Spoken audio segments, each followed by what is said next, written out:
अपनी बाइबल को उठाओ, बोलो मैं वचन से प्रेम करता हूं। मेरा ध्यान परमेश्वर के वचनों पे, मेरा फोकस परमेश्वर के वचनों पे, जो इसमें लिखा है मैं इसे ग्रहण करता हूं। 100 गुलाब फलों को लेके आने के लिए यीशु मसीह के नाम में मैं प्रेयर कर रहा हूं परमेश्वर से कि आज वचन सुनते वक्त परमेश्वर आपको समझने का और 100 गुना फल को लाने का अनुग्रह दें। आमीन। मत्ती 6 उसकी 5 में लिखा है, जब तू प्रार्थना करे तो कपटियों के समान ना होना, क्योंकि वो लोगों को दिखाने के लिए आराधनालय में सड़कों के मोड़ों पर खड़े होकर प्रार्थना करना उनको अच्छा लगता है। मैं तुमसे सच सच कहता हूं वे अपना प्रतिफल पा चुके। पर जब तू प्रार्थना करे तो अपनी कोठरी में जा, द्वार बंद करके अपने पिता से जो गुप्त में प्रार्थना कर, तब तेरा पिता जो गुप्त में देखता है तुझे प्रतिफल देगा। सब बोलो आमीन। इंग्लिश की बाइबल में अच्छा लिखा है और ज्यादा। जब आप इंग्लिश की बाइबल पढ़ते हैं, मत्ती 6 पढ़ते हैं जब आप, तो उसमें और ज्यादा अच्छा लिखा हुआ है। उसमें लिखा है कि अगर तू सीक्रेट में प्रेयर करेगा, मैं आपको हिंदी में उसकी ट्रांसलेशन करके बताता हूं। In secret and thy father which seeth in secret shall reward thee openly. उसमें लिखा, हिंदी में लिखा कि जब तेरा पिता तुझे गुप्त में देखता है प्रार्थना करते, वो तुझे प्रतिफल देता है। क्या देता है? प्रतिफल का यूनानी मतलब है, यूनानी भाषा में जो प्रतिफल का मतलब है उसका मतलब है एपोडिडोमी, जिसका मतलब है रिवॉर्ड, जिसका मतलब है तनख्वाह देनी, जिसका मतलब है वेजिस, मजदूरी देनी। क्या देनी? हिंदी में लिखा, जब तू प्रार्थना करे तो पखंडियों के समान बक बक मत कर। उनको लगता है कि शायद उनके ज्यादा शब्द बोले जाने से। आज जब आप प्रार्थना कर रहे थे, मैं आपको बात बता रहा था कि आपकी प्रेयर काम नहीं करती जब तक परमेश्वर का वचन उसके साथ मिला हुआ नहीं है। आमीन।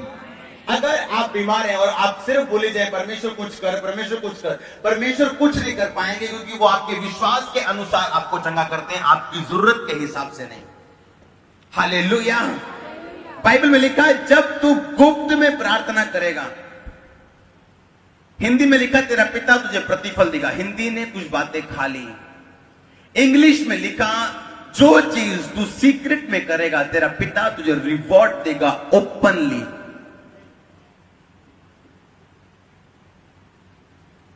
रूथ ने कुछ बातें सीक्रेट में की थी परमेश्वर के साथ। आपको पता, रूथ के माता पिता यानी उसके सास ससुरा कहां से आए थे? बोलो यहूदा से। कहां से? यहूदा का मतलब क्या था? प्रशंसा। यहूदा का मतलब क्या है? यानी वो प्रशंसा में थे परमेश्वर की। और एक अकाल पड़ा, ध्यान हो गया, ओ मोआब देश में बड़ा अन्न है, हम इस देश को छोड़ के मोआब में जाएंगे। और मोआब उन लोगों का देश था, मोआब उन लोगों का देश था जिस देश में वो वंश उन लोगों के थे जो अपने बेटी के साथ सो के जिसने वंश पैदा किया था, और परमेश्वर इस बात से नफरत करते थे इस कारण उन लोगों से। यहूदा का मतलब क्या है? प्रशंसा। यानी रूथ का परिवार शादी होने से पहले, जब रूथ के माता पिता सास सोरा कहां रहते थे? प्रशंसा में।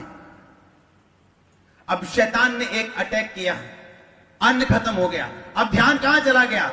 वो देश की ओर जो देश परमेश्वर को बिल्कुल पसंद नहीं था। अब नियोमी और उसके पति ने और उसके दोनों बच्चों ने फैसला किया कि हम जाएंगे उस देश में जहां अन्न मिलेगा, हम इस प्रशंसा को छोड़ देंगे। क्या हुआ? मोआब देश में चले गए। थोड़े सालों के बाद नियोमी का पति क्या हो गया?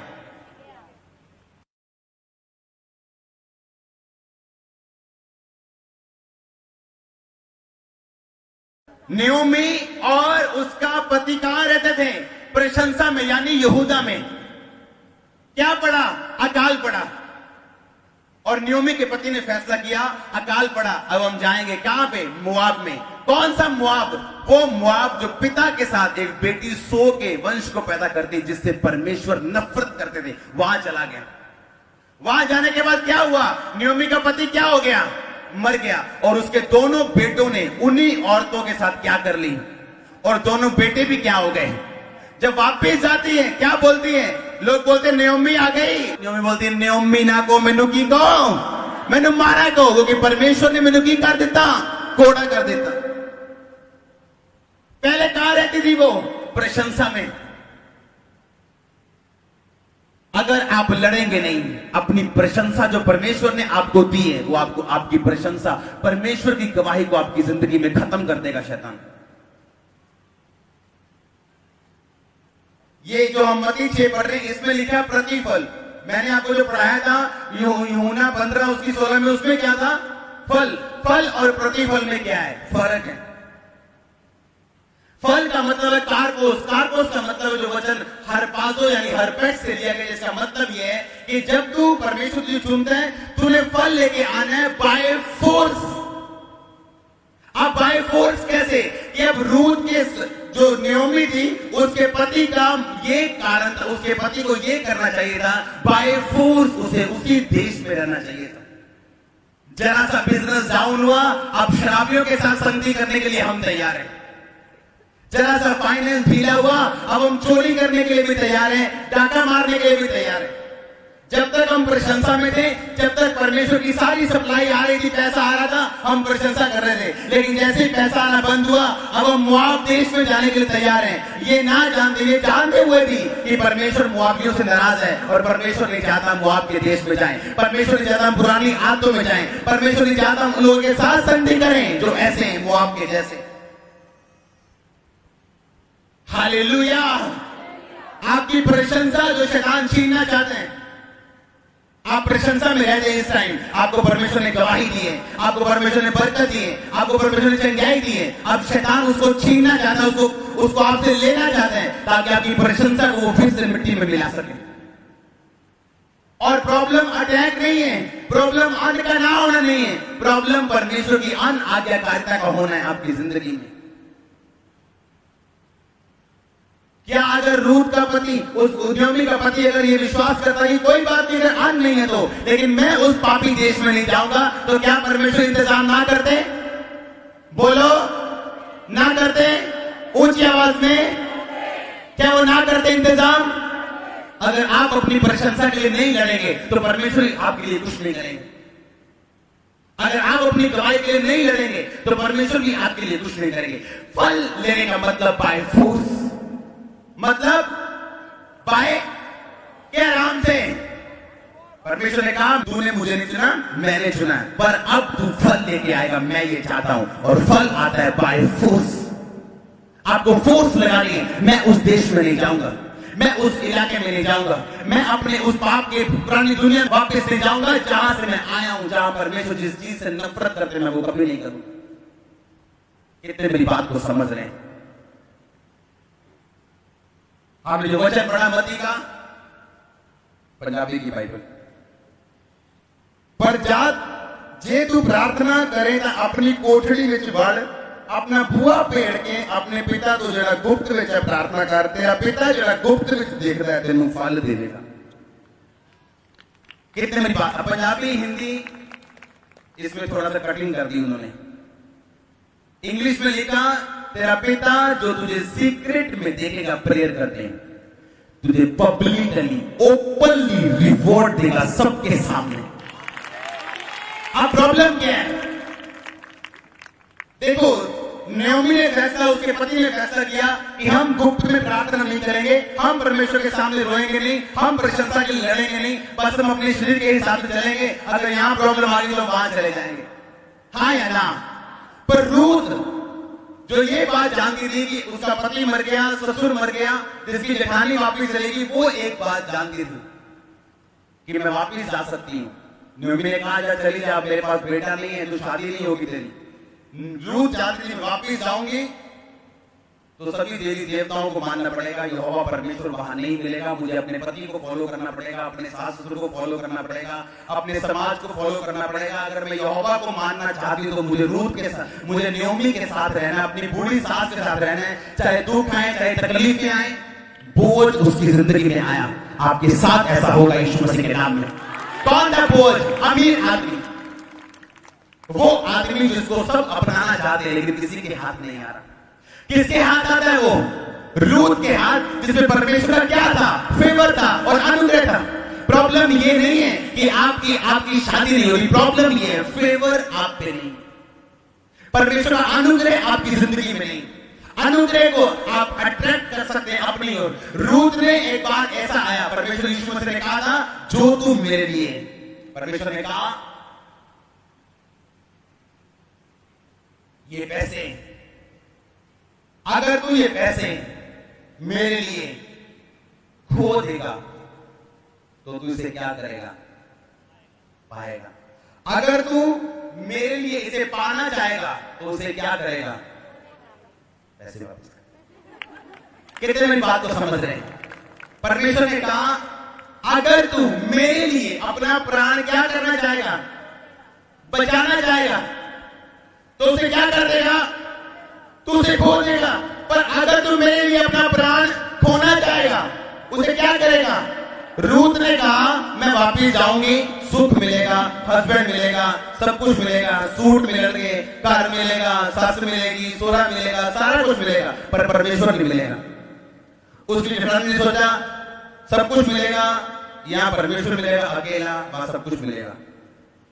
चलो कोई नहीं, मूर्ति परमेश्वर समझ के मत्था टेक लाएंगे और वापिस चलेगी। रूथ ने क्या कहा?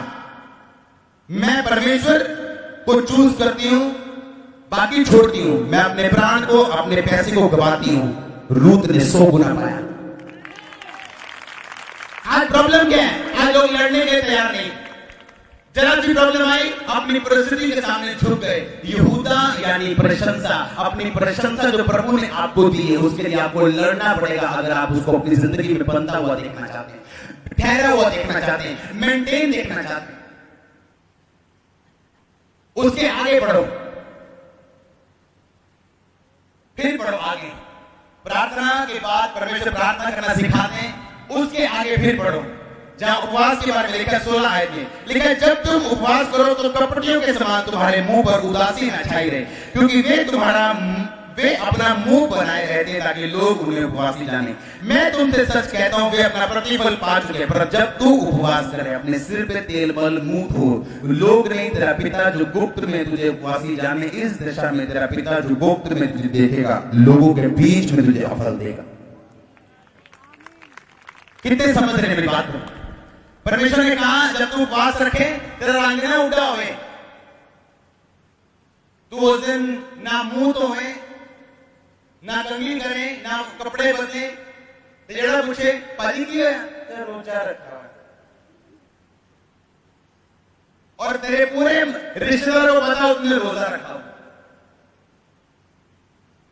और तेरी मम्मी को बताओ तेरा पेट तेरा मुंह देके कि आज इसने रोजा रखा हो। उसने कहा जब तू उपवास करे तो कैसे करना है? कहता सिर तेल मल के ना ते मुंह नु। उस टाइम में जब लोग तेल मलते थे इसका मतलब तैयारी, इसका मतलब मैं तैयार हूं मार्केट जाने के लिए, इसका मतलब मैं तैयार हूं रिश्तेदारों में जाने के लिए, इसका मतलब मैं तैयार हूं शादी में जाने के लिए। तेल लगाने का और मुंह धोने का मतलब ये है, यानी लोग तुझे कभी भी जज ना करने पाए तेरा फेस देके कि आज तूने रोजा रखा हो। परमेश्वर ने कहा अगर इस तरह तू रोजा रखेगा, मैं तुझे, तू रखेगा तो गुप्त में, पर मैं लोगों के बीच में तुझे रिवॉर्ड दूंगा पब्लिक में।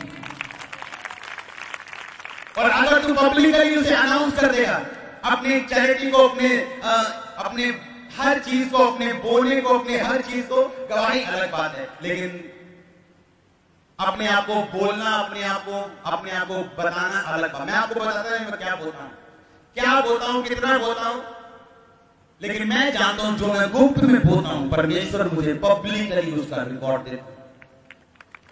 मैं ऐसे लोगों को जज करना बंद कर दूं। मैंने ऐसे परमेश्वर के दास को देखा, जब मैं उसके पास गया तो मैं जितने दिन भी उसके साथ रहा उसने एक भी रोजा नहीं रखा, पर जब वो पुलपिट पे आता था सामर्थ्य बहती थी, अभिषेक पहले प्रोफेसी होती थी। उन्होंने कहा आज मुझे देख के ये जज मत कर कि मैंने 3 दिन रोजा नहीं रखा, मैंने मेहनत की है, मैं आज भी रोजे रखता हूं, पर तू मुझे जज मत कर। कितने मेरी बात को समझ रहे हैं? कुछ लोग गुप्त में प्रार्थना कर रहे हैं, गुप्त में रोजा रख रहे हैं, आप उन्हें जानते नहीं, लेकिन पिता ने कहा मैं उन्हें कहां प्रतिफल दूंगा? पब्लिकली, ओपनली मैं सबके सामने उन्हें रिवॉर्ड दूंगा, सबके सामने उनकी आशीष दिखाऊंगा, सबके सामने मैं साबित करूंगा कि मैं इसके साथ और मैंने इसको ऊंचा किया। कितने लोग हैं आप में जो रोज गुप्त में प्रेयर करना जानते हैं? बहुत कम। पारिवारिक प्रार्थना जरूरी है, जहां आप अपने परिवार के साथ बैठते हैं और प्रेयर करते हैं, लेकिन वो प्रार्थना भी जरूरी है जब आप अपने पिता के साथ अपने संबंध को बनाने के लिए, उसे मेंटेन रखने के लिए आप प्रार्थना में जाते हैं, गुप्त प्रार्थना। आज प्रॉब्लम कहां पे है? लोगों की रिलेशनशिप मेंटेन नहीं है परमेश्वर के साथ। मैं गारंटी के साथ कहता हूं, अगर नियोमी का हस्बैंड, उसकी रिलेशनशिप, संबंध परमेश्वर के साथ मेंटेन होता तो वो कभी भी मोआब में जाने के लिए कभी नहीं जाता। मैं आपको गारंटी के साथ ये भी बताता हूं कि नियोमी के पति की प्रार्थना नहीं थी, क्योंकि प्रार्थना तब व्यक्ति बंद करता है जब व्यक्ति परमेश्वर की बातों को सुनना छोड़ देता है। वो तब प्रार्थना बंद करता है जब वो परमेश्वर के वचन को इन जानबूझ के वो जानता है कि मैं ये काम नहीं कर सकता, वो प्रार्थना करना छोड़ देता। और परमेश्वर ने कहा जब तू गुप्त में प्रार्थना करेगा मैं ओपनली तुझे रिवॉर्ड दूंगा, पब्लिकली तुझे रिवॉर्ड दूंगा, पब्लिकली मैं तेरी मजदूरी को तुझको दूंगा। आमीन। और लिखा जब तू गुप्त में रोजा रखेगा, लोग नहीं समझेंगे तुमने रोजा रखा है, तेरी तैयारी वैसी होगी, तू दिखता ही ऐसा होगा, तेरी एनर्जी वैसी होगी, पर लोग नहीं समझेंगे तुमने रोजा रखा है, क्योंकि वो रोजा तेरा मेरे सामने होगा। कितने मेरी बात को समझ रहे हैं? उसने कहा फिर मैं, जो लंबे लंबे वस्त्र पहनने वाले शास्त्री और फरीसी जब वो रोजा रखते थे सबको बताते थे मैंने रोजा रखा हुआ, आज हमारा शुक्रवार का रोजा है, आज हमारा शुक्रवार का रोजा। लेकिन जब प्रार्थना करते थे सिर्फ सड़कों के मोड़ पे खड़े होकर प्रार्थना, घर जाके कोई प्रार्थना नहीं।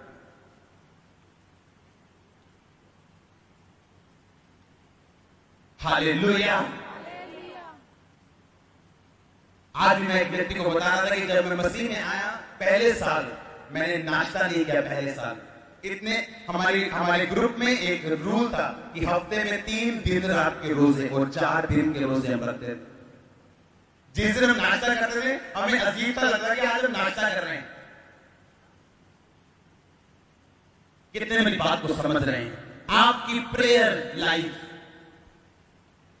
कहां है? आपकी प्रेयर लाइफ कितने घंटे आप प्रेयर करते हैं? कितनी देर आप परमेश्वर की हुजूरी में बैठे रहते हैं? आप में बहुत से लोग ऐसे जो अब तक अकेले प्रार्थना नहीं करते, गुप्त में गए नहीं परमेश्वर के सामने, तो ओपनली पब्लिकली आपके रिश्तेदारों, आपके कलीसिया, आपके समाज में वो आपको रिवॉर्ड कैसे दे? बाइबल का वचन कैसे पूरा होगा आपकी जिंदगी?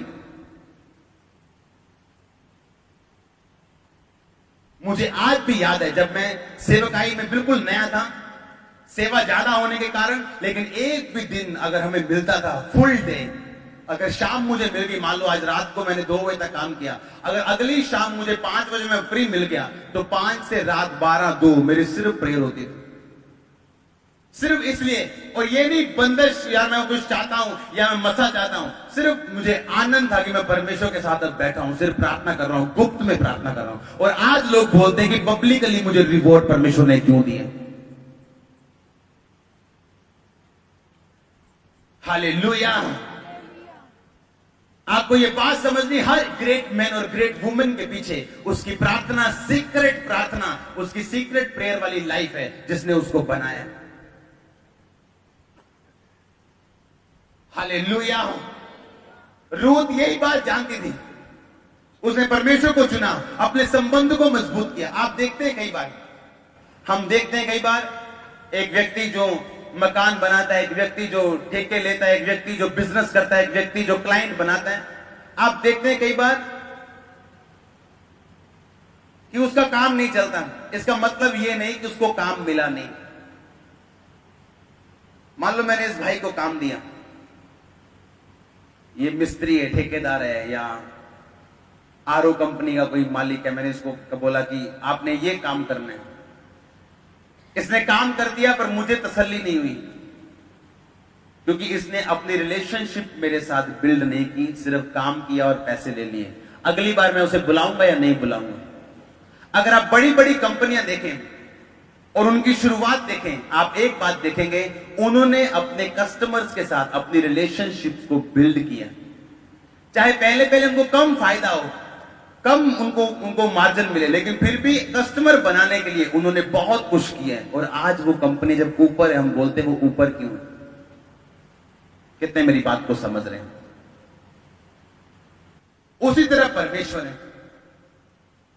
अगर हम रिलेशनशिप परमेश्वर के साथ बना के नहीं रखेंगे, बिल्ड करके नहीं रखेंगे, तो जब मौका होगा डिसीजन लेने का, फैसला लेने का, वो गलत ले लेंगे हम, क्योंकि हमारा जो परमेश्वर का रिलेशनशिप है वो मजबूत नहीं। इस मसीह जिंदगी में सब कुछ बाय फोर्स है, याद रखना। जहां आप फोर्स लगाना बंद कर देंगे, वो हिस्सा आपका कमजोर होना शुरू हो जाएगा। सेवकाई बाय फोर्स है, आपको पहले कुछ भी महसूस नहीं होगा कि मैं ऐसे जाऊंगा, ऐसे बढ़ूंगा, या ऐसे ऐसे भी होगा, कुछ नहीं। आपको बाय फेथ चलना है। सेम प्रोफेसी है, सेम हीलिंग है, बाय फेथ आपको आगे बढ़ना है। मैं क्या कह रहा हूं आपको प्रैक्टिकली? बाय फेथ आप प्रोफेटिक अनॉइंटिंग में जा सकते हैं, बाय फेथ आप हीलिंग अनॉइंटिंग में जा सकते हैं, लेकिन उसके लिए लंबी तैयारी है। आपको गुप्त में प्रेयर करनी, और बाय फेथ विश्वास के साथ आपको रोज रोज चलना है। मैं बार बार आपको बोलता हूं, अगर आप वचन से प्रेम नहीं करते, आप कभी प्रोफेसी नहीं कर सकते। अगर आप वचन से प्रेम नहीं करते, आप कभी भी चंगाई नहीं कर सकते। पहला प्रेम आपका वचन के साथ चाहिए। जो दिन वचन के साथ शुरू होगा 10 गुना फल लेके आएगा। कितनों को पता है? पिछले हफ्ते मैंने बोला था, दीवारों पे लिखो अपने घरों में। आपको बाय फेथ चलना है। विश्वास, ये विश्वास की लाइन है, ये विश्वास की मसीह जिंदगी है आपकी। अगर आप दिखावा करेंगे प्रार्थना का, आप कुछ नहीं पा सकते। परमेश्वर ने पता क्यों कहा बक बक मत कर? हाय प्रभु मर गया, हाय परमेश्वर ऐ क्यों हो गया, ओ क्यों हो गया? परमेश्वर कहता बक बक क्या कर? मत कर। आपकी प्रेयर अगर आप परीक्षा में, तो कैसी होनी चाहिए कि परमेश्वर, पौलुस ने आपने अपने दास के द्वारा बाइबल में लिखा है कि तू ऐसी कोई परीक्षा में मुझे नहीं डालेगा जो मेरी सहने से बाहर हो, और साथ साथ तू निकास भी करेगा कि मैं अपनी परीक्षा से निकल चुकूं। मैं तेरा धन्यवाद करता हूं कि तू मुझे मेरी परीक्षा से बाहर निकालेगा और अपनी महिमा के साथ इस्तेमाल करेगा। यह आपकी प्रार्थना होनी चाहिए। और आपकी प्रार्थना कैसी? हाय प्रभु मैं दशवंत ना, हाय प्रभु मैं प्रेयर करता, मेरे ना है क्यों हो गया, मैं ना हूं परमेश्वर, मेरे नहीं ऐसा क्यों है, इन्हें चंगा मैं मारी जाऊं। फिर लास्ट में शैतान आपको मरने के लिए बोलेगा, और आप वो कभी नहीं ले पाएंगे जो परमेश्वर आपको देना चाहता है, क्योंकि वो फेथ आपको पता है प्रोफेटिक मिनिस्ट्री मुश्किल मिनिस्ट्री, क्योंकि आपको हर वक्त परमेश्वर के साथ कनेक्टेड रहना पड़ता है। उसी कनेक्शन की वजह से आप परिवार में भी हमेशा वचन के बीच में रहते हैं, आप मार्केट जाते हैं वचन के बीच में रहते हैं, आप जिस जगह भी जाते हैं परमेश्वर के वचन में हमेशा बीच में रहते हैं। आप दूसरे पास्टर्स की बुराई नहीं करते, आप दूसरे सेवकाइयों की बुराई, क्योंकि आपको पता है कि जब तक परमेश्वर के साथ आपका कनेक्शन जुड़ा रहेगा, आवाज आती रहेगी। कनेक्शन बंद, आवाज बंद। आज के बाद जब प्रेयर करनी है तो कैसे करनी है? चौंक से कितना करनी है? कितना क्या परमेश्वर ने पंजाबी कहता अपने किथे वड़ जा, कोठड़ी च वड़ जा, कमरे च वड़ जा, दरवाजा ला लै ते कहता गुप्त च पिता दे सामने रख जो भी हैगा तेरा पिता पब्लिक च तेनू आंसर देगा ओदा। हालेलुया। आज जब लोग कई बार मुझे देखते हैं, वो देखते हैं ऐसा ऐसे कैसे हो गया, पोस्टर अच्छा सीडी सब कुछ करके देखते, लेकिन कुछ नहीं होता। कारण क्या है? मेरी जब तक आपने स्टोरी नहीं देखी, आप मेरी ग्लोरी पे कभी यकीन नहीं कर पाएंगे। मेरी स्टोरी नहीं है। लोगों ने मुझे इतना परेशान किया, पास्टर्स ने इतना परेशान किया मेरे शुरुआती दिनों में कि मैं राह प्रार्थना में हूं, और मेरा कोई साथी नहीं था। दोस्त जितने भी थे मसीह में आने के बाद, कुछ ने मुझे छोड़ दिया, बहुतों को मैंने छोड़ दिया, ज्यादातर मैंने छोड़ दिया। कोई शराब पीने वाला, कोई गुटखा खाने वाला, कोई लड़कियां छेड़, सब छोड़ दिए। अब जितने लोग मुझे तंग करते जा रहे हैं, उतने में प्रेयर में जाता जा रहा हूं, और मेरी प्रार्थना हमेशा 99% अकेले में होती थी। आज भी मुझे अकेले प्रार्थना करना पसंद है। हम जब पहाड़ों में जाते हैं, आज भी मुझे अकेले प्रार्थना करना पसंद है, क्योंकि मैं जानता हूं जो प्रार्थना मैं अकेले में करूंगा, मेरा पिता मुझे पब्लिकली उसका रिवॉर्ड देगा। हालेलुया। रूथ गलत फैसला क्यों नहीं लिया उसने? रूथ ने कहा मैं नहीं जाऊंगी वापिस, जेठानी चलेगी चलेगी, उसका अपना जीवन, मेरा अपना जीवन। मैं तेरे साथ जाऊंगी, तेरे लोग मेरे लोग होंगे। जहां तुझे मिट्टी देंगे वहां मुझे मिट्टी देंगे। तेरा परमेश्वर मेरा परमेश्वर होगा, मैं तेरे साथ जाने वाली हूं। कुछ लोग बहुत कैलकुलेट करते हैं, पता है, कैलकुलेशन दिमाग में, बड़ा फायदा नुकसान देखते हैं परमेश्वर को मान के। अच्छा आ फायदा, अच्छा ए नुकसान। जितने लोग ज्यादा कैलकुलेशन वाले हैं कभी सफल नहीं हुए। रूथ ने कभी कैलकुलेशन नहीं की। जब हमारे मेरे टाइम में जब लोग मुझसे कोई मांगते कार बाइक कुछ भी चीजें परमेश्वर के लिए, बिना कैलकुलेट किए मैं उनको देता था। मैं जानता था मेरा पिता मुझे पब्लिकली रिवॉर्ड देगा, वो आपको देगा यीशु मसीह के नाम में। आप एक घराने गवाही के साथ होंगे यीशु मसीह के नाम में। ये प्रोफेसी है जो आपके परिवारों ने नहीं किया, आप करेंगे यीशु मसीह के सामर्थ्य नाम में। आपको लेना पड़ेगा बाय फोर्स, कारपोस, हरपासो, हरपेक्स, बाय फोर्स, जबरन वसूली के साथ आपको परमेश्वर के सामने उचित शब्दों के साथ प्रार्थना प्रशंसा करते हुए उचित फैसलों के साथ लेना पड़ेगा। हालेलुया। आपको लेना पड़ेगा परमेश्वर के सामने जबरन, कि परमेश्वर कुत्ते वही चूर चार खाते तरी बालकों की में से कर। अगर आज के जमाने में आपको कुत्ता बोल दे, ओह पास्टर ने मैंने कुत्ता कहता, मैं चल रहा हूं चर्च। उन्हें कुछ कहता, मैं चल रहा तुझी चर्च। कितने मेरी बात को समझ रहे हैं? आपको लाइफ चेंज करने की जरूरत है, हाँ या ना? अगर पवित्र आत्मा आपको यहां पे लेके आए, उसकी मर्जी, आप इत्तेफाक के साथ यहां पे नहीं आए। हालेलुया। जिस दिन मैं मसीह में आया था उस दिन मैंने सुसाइड करने के लिए जा रहा था। किसी ताकत ने मुझे घर की तरफ फिर भेजा। जब घर में गया मेरे कमरे में क्रिश्चियन लोग बैठे थे। तब से आज से मसीह में हूं, आज तक इत्तेफाक से कुछ नहीं होता। आपको पता है इब्रानी भाषा में इत्तेफाक नाम का कोई भी शब्द नहीं है। असली भाषा जो दुनिया की है, इत्तेफाक नाम का शब्द नहीं, क्योंकि बाइबल का विश्वास और बाइबल का कहना ये, इत्तेफाक नाम की कोई भी वस्तु इस जिंदगी में, आपकी जिंदगी में नहीं होती, इस जीवन में आपके साथ नहीं होती। जो कुछ भी हो रहा है वो परमेश्वर के डिवाइन प्लानिंग के साथ आपकी जिंदगी में हो रहा है। हालेलुया। फिर आप महसूस करते हैं, कई चीजें मैंने देखा है, कई लोग फैसला नहीं ले पाते अपनी पर्सनल लाइफ में, अपनी आत्मिक जिंदगी में, अपनी सेवकाई की, अपने बिजनेस, अपनी जॉब में। कारण क्या है? गुप्त में उनकी प्रार्थना नहीं। जब आप गुप्त में प्रेयर करेंगे आप अग्रेसिव हो जाएंगे। अग्रेसिव का मतलब जोशीले। आप फटाफट फैसले लेंगे। जितने लोग मेरे साथ हैं, जितनी टीम मेरे साथ है, जब वो पहले जो लोग मेरे साथ थे, अगर आप उनको पूछे तो कई लोग बेचारे इसी कारण चले गए कि ये बहुत फास्ट है, हम इतना फास्ट नहीं, इतना प्रेशर हम नहीं, इतना फास्ट हम नहीं। आज हम फास्ट तो हैं, प्रेशर नहीं। अब आज हम आनंद ले रहे हैं अपनी लाइफ का, हम सीक्रेट जानते हैं। आज हमारी मिनिस्ट्री, हमारी पर्सनल लाइफ ब्लेस्ड है, मोर देन ब्लेस्ड। पारिवारिक लाइफ, मिनिस्ट्री लाइफ, कोई स्ट्रेस नहीं, कोई प्रॉब्लम नहीं, कोई बॉन्डेज नहीं, कोई लड़ाई नहीं, कोई मिसअंडरस्टैंडिंग नहीं। जब आप वचन को समझ जाते हैं अच्छी रीति के साथ। हालेलुया। और परमेश्वर भी आपको दिखाता है कई बार कि कौन से लोग हमें साथ लेके चलने चाहिए और कौन से लोगों को हमें छोड़ना चाहिए।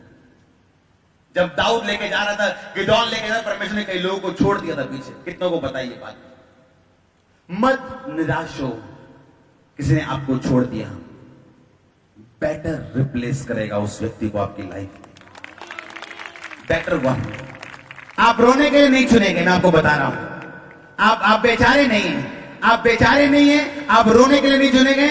आपके लिए बेटर नहीं तो बेस्ट। ये प्रोफेसी घर जाके लिख लो इसमें। मैं फिर कह रहा हूं, ये बेस्ट आपके लिए तैयार है यीशु मसीह के नाम में। अगर आप ये मानने के लिए तैयार हो, रिलेशनशिप बिल्ड करने के लिए तैयार है।